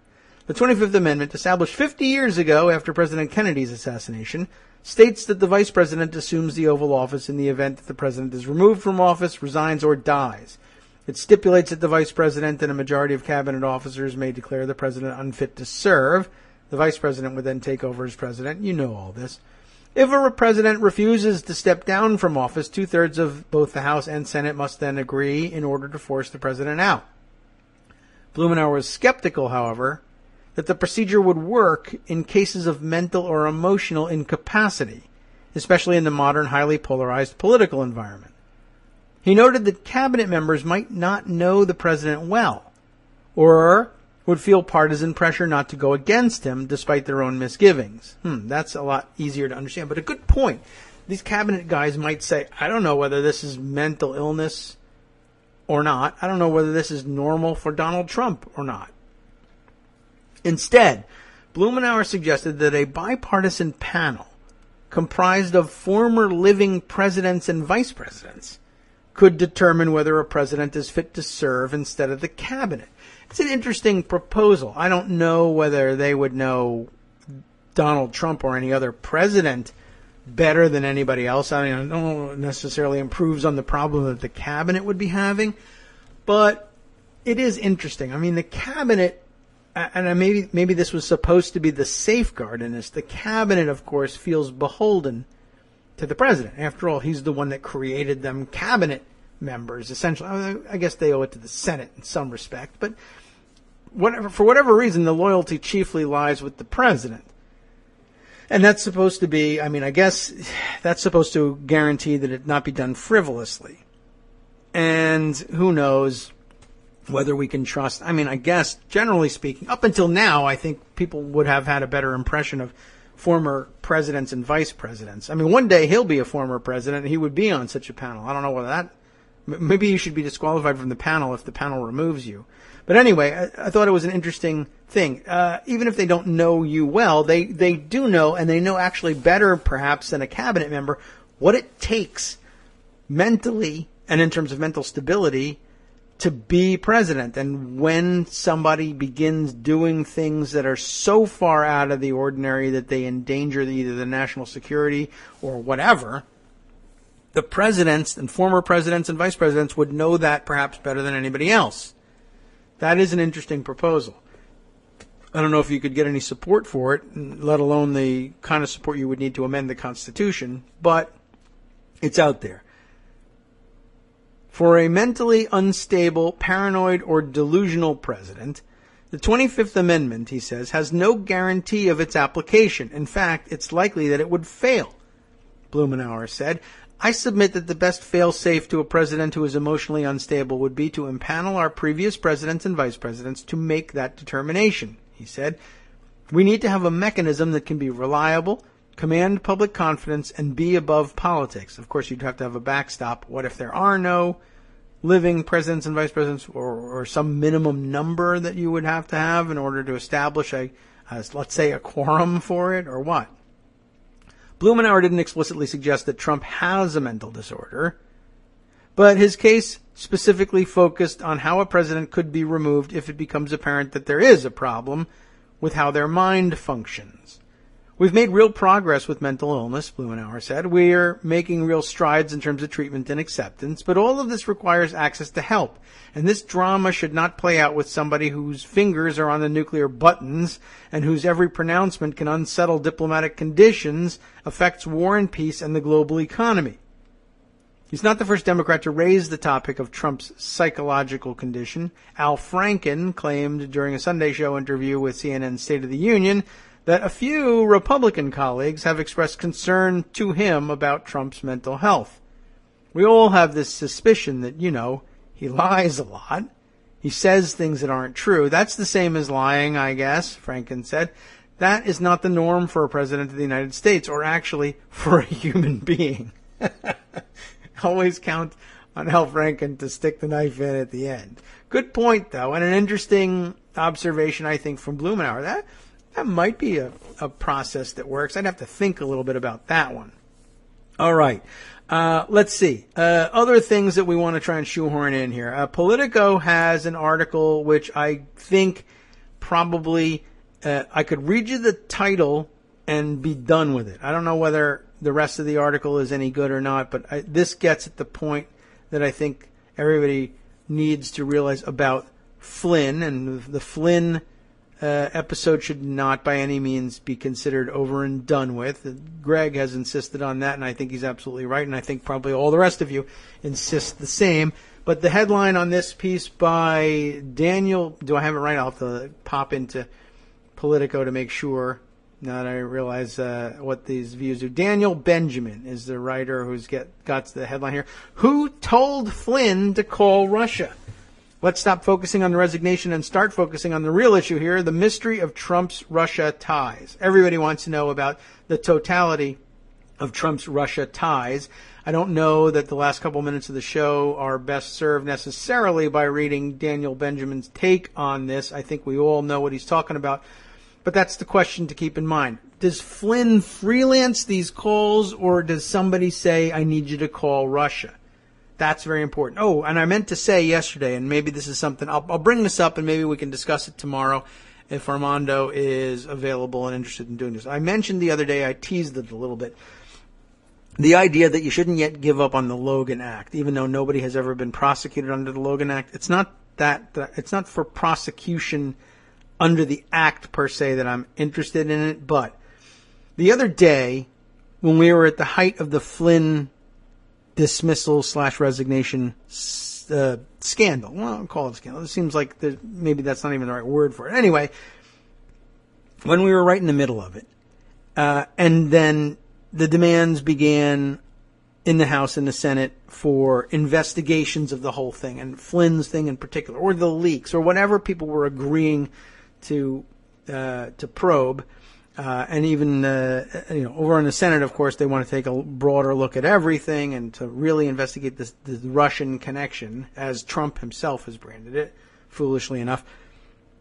But immediately there were hints from, I don't even know which quarters they came from, but that somehow the administration was hinting at, or somebody was, one of their defenders was hinting at the possibility that an investigation into Flynn's calls and the question of, perhaps, of who told Flynn to call, not to mention the content of the calls themselves, might not be properly the subject for investigation, and that it might, in fact, according to these claims, be subject to some sort of executive privilege.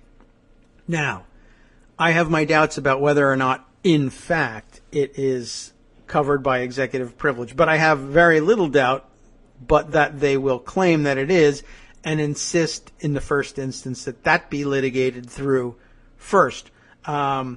Whether this takes place in the law enforcement context or in a congressional investigation. Would that be a proper application of executive privilege? I will say this. I would grant to a normal administration, and this becomes relevant, that they be normal. I would grant to a normal incoming administration some kind of executive privilege, if not the full protection of full-blown, honest-to-God, already inaugurated presidential executive privilege, whatever that is, whatever that may entail. To an incoming administration, recognizing the need for an incoming administration to work things out in the transition, and that they're at least quasi-governmental employees at that point, and everybody knows that there's a matter of time before they become the new administration. I would, in fact, consider granting them some leeway on things like that, and that at least their deliberative process and the dealings that they have in the normal course of things should be protected in some way, or at least that it not be laughed off immediately that they claim executive privilege because you weren't yet the executive. I mean, we do an awful lot in our government and in our system to try and get a transition up to speed and to grant them certain authorities. Now, we also have problems like one president at a time when it comes to actually dealing with a Russian ambassador. These are the sorts of things that, while it might not be totally out of bounds to approach and talk with foreign dignitaries and foreign ambassadors, to begin to deal with them or even hint at or tipping your hand or what have you about policies to come might be problematic. And certainly in issues which are, let's say, under investigation at the FBI and may have invalidly or illegally, if not illegally, influenced the election itself. You know, the hacking and outside influencing of the election that we've been talking about all along, that might not be proper content for a conversation with the Russian ambassador. But the idea of, well, you know, we're very interested in improving relations and we'd like to talk about a state visit between them at some point as near as possible at your convenience in the future, that sort of thing. Okay, that's fine. But yeah, coordinating interference in the election and or the lifting of sanctions, that would be out of bounds. And here's where the Logan Act comes in, right?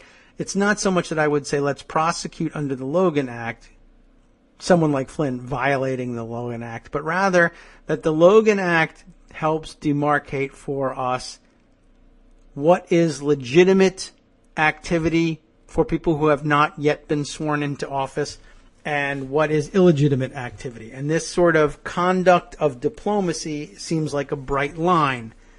And because the Logan Act puts that kind of dealing with the Russian ambassador squarely outside of the sorts of dealings that we will allow a transition official to engage in, that helps us. That helps us to define what kind of behavior, and in particular to define this kind of behavior as outside of the authority of a transition figure. And when it's outside of the scope of your authority, it becomes much more difficult to justify any kind of privilege for it.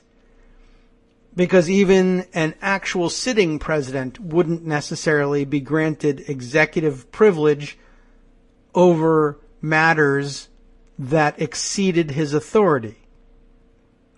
It has to be a part of the job description in order to get the job's protection. So that's where I still think the Logan Act may be relevant in all of this, helping us draw the line in defining what kinds of activities shall and shall not be subject to the extension of executive privilege to transition activities. And certainly prior to the election, nothing would qualify for executive privilege.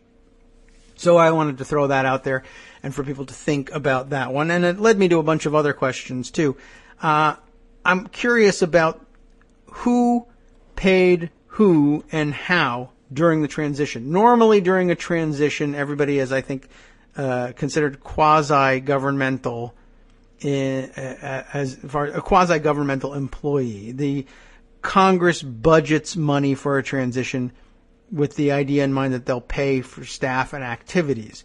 But of course, transition activities can be supplemented from donations, and campaign donations and inaugural activity donations, etc., can help pay for that. So I guess the other question was, how was Flynn being paid during this time? Is he considered a government employee in transition, or was he considered a contractor in some way? For instance, was his consulting firm the one being paid during the transition as a contractor to the transition and the incoming government, providing consulting services? I was just wondering about that, or whether he was paid directly. And it might make a difference, just spitballing here, in terms of if he were having his company be paid, or even if he was being paid directly, whether he was being paid as an employee and having taxes withheld, or being paid as an independent contractor and responsible for his own taxes. If the government is contracting with Flynn for the provision of national security advice in the context of the transition, and he exceeds his authority and indeed the authority of Trump himself at that point in conducting diplomacy in violation of the Logan Act and all this, is this, in other words, fraud on the government in contracting? Because if it is, by the way, and you're looking for standing, and who's got standing to bring prosecution and all this, because the Attorney General surely won't do it himself. Just throwing it out there, how about a qui tam proceeding? Does anybody remember what those are? Q-U-I-T-A-M. Qui tam, 2 words, Latin.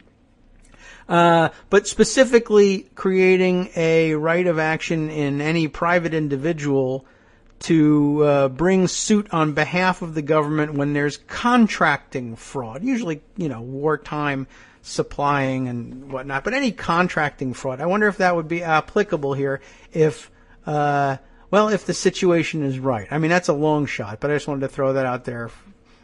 It's creative thinking, and it's often the creative thinking that brings down the idiots and monsters out there like Flynn and Trump and everybody, and Al Capone, and just to throw a third relation into all this. All right. Let's see.